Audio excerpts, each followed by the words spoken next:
When Hank Carter, 73, walked through the door of courtroom 4, the chatter died to silence. The black veteran, with no fixed address, had his wrists bound by dull handcuffs and wore clothes that looked like they'd come from different closets. A loose blue shirt and pants held up by a makeshift belt. The AC cut through his bones, but he kept his head high. "Case number 47-193, State v. Hank Carter," the bailiff announced. Judge Olivia Bennett adjusted her glasses and flipped through the file. Her steady face showed neither haste nor pity. "Mr. Carter, you're charged with disorderly conduct and trespassing. How do you plead?" His voice came out rough, almost a whisper. "I just needed shelter, Your Honor. It was pouring and the warehouse was open." Across the room, the prosecutor, designer tie, perfect posture, didn't ease up.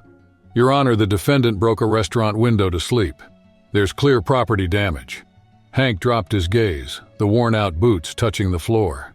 "The glass was already broken, sir. I just curled up in a corner." The prosecutor raised a sharp hand. "Speak only when authorized." At that moment, the judge paused on what seemed like a routine line. When she took in the full name, her brow tightened.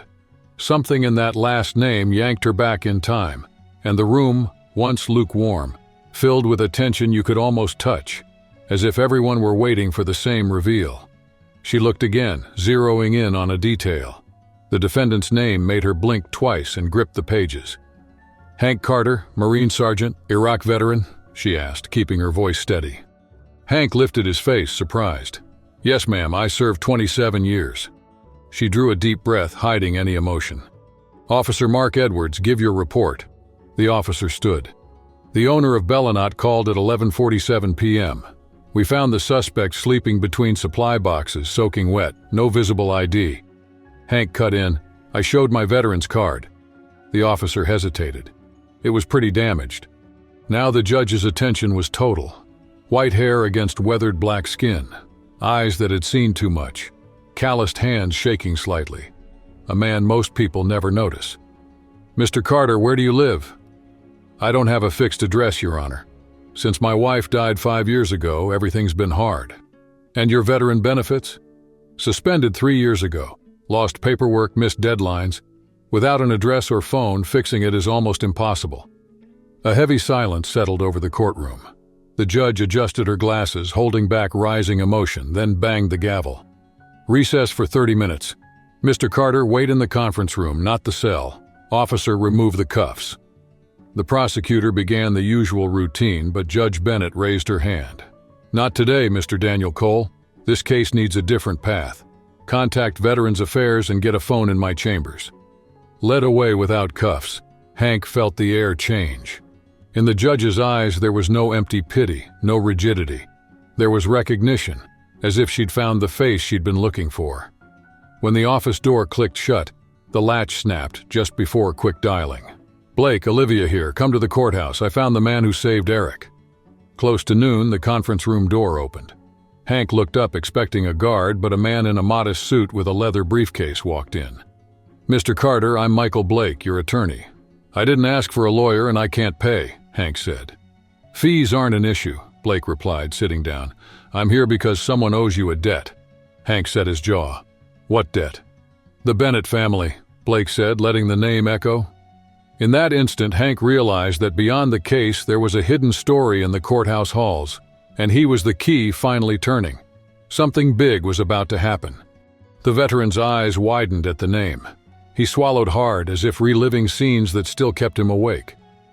"Lieutenant Eric Bennett wounded in Kisa?" he asked. "Exactly," Blake confirmed. "Judge Olivia Bennett is his sister, and she's been looking for you for years." In her chambers, Olivia smoothed a yellowed letter her brother had sent right after cheating death in Iraq. In shaky lines, Eric mentioned a sergeant named Hank Carter. "Everything points to him," she murmured, trying to contain her emotion. Blake walked in and closed the door.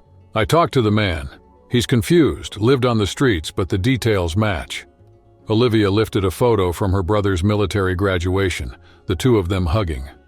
"He dragged him out of a burning vehicle, risked his own life and ended up abandoned by his country.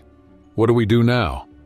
"First, get these charges thrown out," she said, tucking the letter away like it was a relic. "Then make up for years of injustice."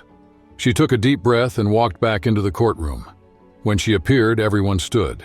Hank, seated beside Blake, looked lost in the sudden turn of events. "We're back on the record," Olivia announced. "Before we proceed, a few questions for the defendant." The prosecutor's brow knitted, wary. "Mr. Carter, did you serve with the 3rd Marine Battalion in Iraq in 2007? The silence was heavy. Everyone sensed something bigger than an ordinary case was about to surface. "Yes, Your Honor." The judge looked up from the file. "On March 16th of that year, were you part of a rescue after a convoy attack near Fallujah?" Hank searched his memory for the boom of explosions. "Yes, ma'am, we lost 2 men. You also pulled Lieutenant Eric Bennett from a burning Humvee, suffering 2nd-degree burns yourself?" The air seemed to shrink. Hank glanced at the scars on his hands. "I was just doing my duty." The judge's voice softened. "Not everyone would have. Lieutenant Bennett is my brother. You saved his life." A murmur rippled through the gallery. The prosecutor froze. "Mr. Carter, where's your Bronze Star?" "It vanished when I ended up on the streets. Papers, medals, everything." The judge inhaled deeply and turned to the state. "Dr. Daniel Cole, does the state wish to proceed?" Shaking, he stood. "In light of these facts, the state withdraws all charges. Case dismissed." She struck the gavel. "Mr. Carter, you're free, but remain. There are people who want to see you." As the room emptied, Hank stayed still, trying to grasp how anyone still remembered who he'd been. 2 hours later, courtroom 4 had transformed. Crisp uniforms filled the benches. In the first row, on crutches, Lieutenant Bennett watched. Hank, clean and in plain clothes, drummed his fingers. "What's going on?" he whispered. Blake leaned closer with a half smile. "Justice delayed, but justice all the same." The side door slid open and everyone rose when Olivia entered. She declared, steady, "Today we're not a court. We're the remedy for the failure our nation committed against one of its sons." A nod was enough. A man in a spotless uniform stepped forward, decorations glinting under the white lights. "Colonel Richard Gray, District Naval Commander," Olivia introduced. Gray faced Hank. The former sergeant, stooped by years on the streets, straightened as if back on parade. "Sergeant Hank Carter," the colonel's voice filled the hall.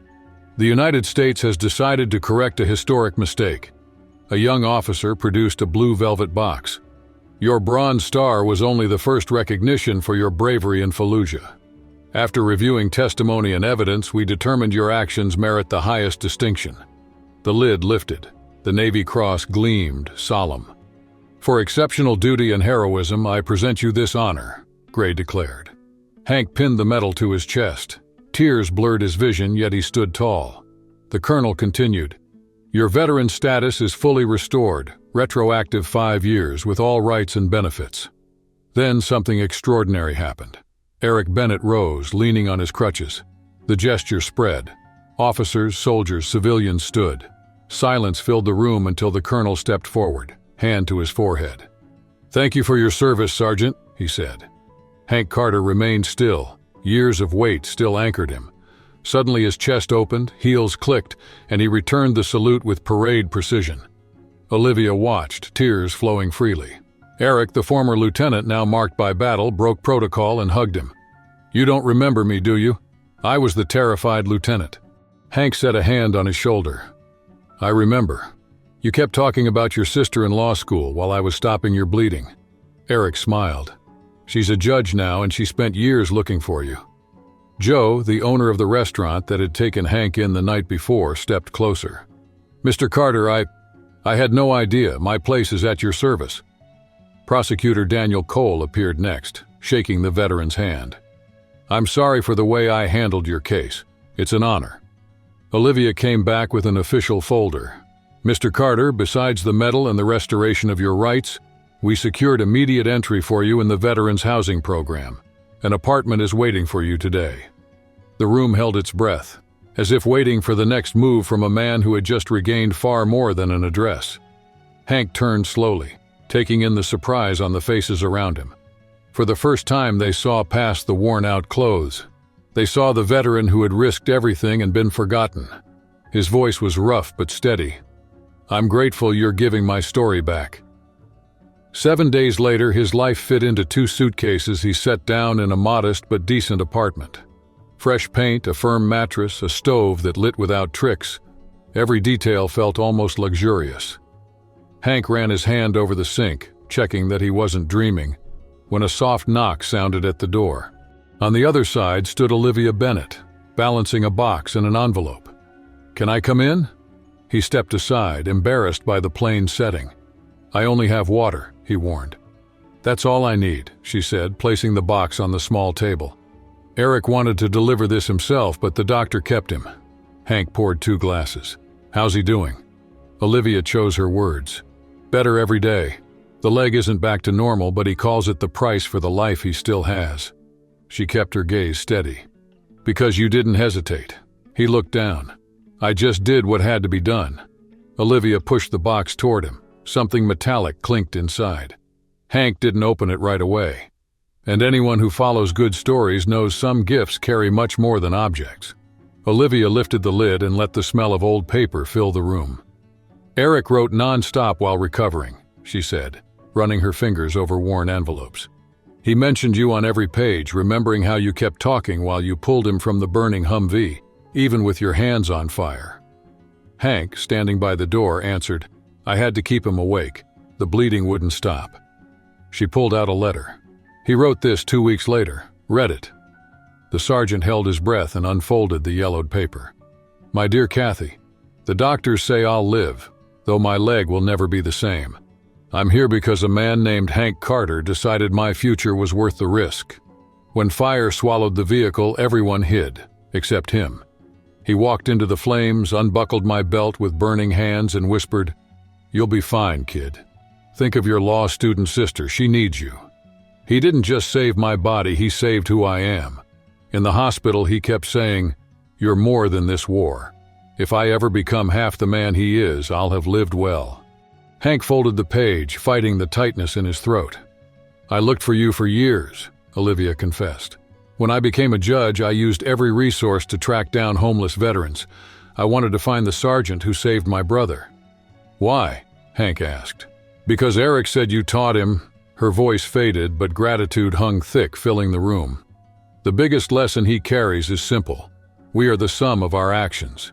That conviction led me to the bench, so people like you finally find the justice they deserve." Hank let his gaze drift beyond the window of the little apartment he had just rented. The city's reflection in his eyes mixed fresh memories with old scars. "You know what really hurts when you live on the street?" he asked in a low voice. "It's not the cold biting your skin or an empty stomach. It's not existing to anyone. The street is in a hurry, moves on, passes right through you as if you're made of vapor. No name, no story." Olivia broke the silence, placing her hand firmly on his without pity. "Hank Carter, Marine Sergeant, decorated in combat, a man of his word." Hearing his name cracked time open. Hank felt the whole courtroom spin inside his chest, as if the past stretched out and brought back the part of him that had hidden from the world. He straightened his coat, took a deep breath. "And now?" Olivia asked, waiting. "Now it starts over," he replied, allowing himself half a smile. "The Veterans Center offered him a counseling spot. They said there are many lost like me, soldiers who came home but couldn't find their way back." Hank lifted his head with the same determination that guided him on the battlefield. "I accept the mission. Someone has to remind them they have names too. Of course. Today I see what you and your brother really did. It wasn't just pulling me off the sidewalk or giving me my documents back. You gave me my name." As Olivia adjusted her purse to leave, Hank called her. "Your Honor, thank you for remembering me." She smiled simply. "Olivia, you can call me Olivia." Minutes later, alone in his small apartment, Hank rested his forehead against the cold glass. The avenue buzzed with hurried footsteps, people who, if they'd passed him yesterday, would have seen just another anonymous face. Now he understood. All it takes is someone speaking your name for the world to take shape. How many heroes stay invisible under traffic lights, carrying stories no one takes the time to hear? Hank Carter walked those same sidewalks for years, unseen until someone, out of simple respect, broke the silence and called him what he had always been. It's not charity, it's a right. If this story moved you, drop a comment saying how you felt and tag someone who needs to remember that dignity isn't a trophy. It's a starting point. Hold on tight.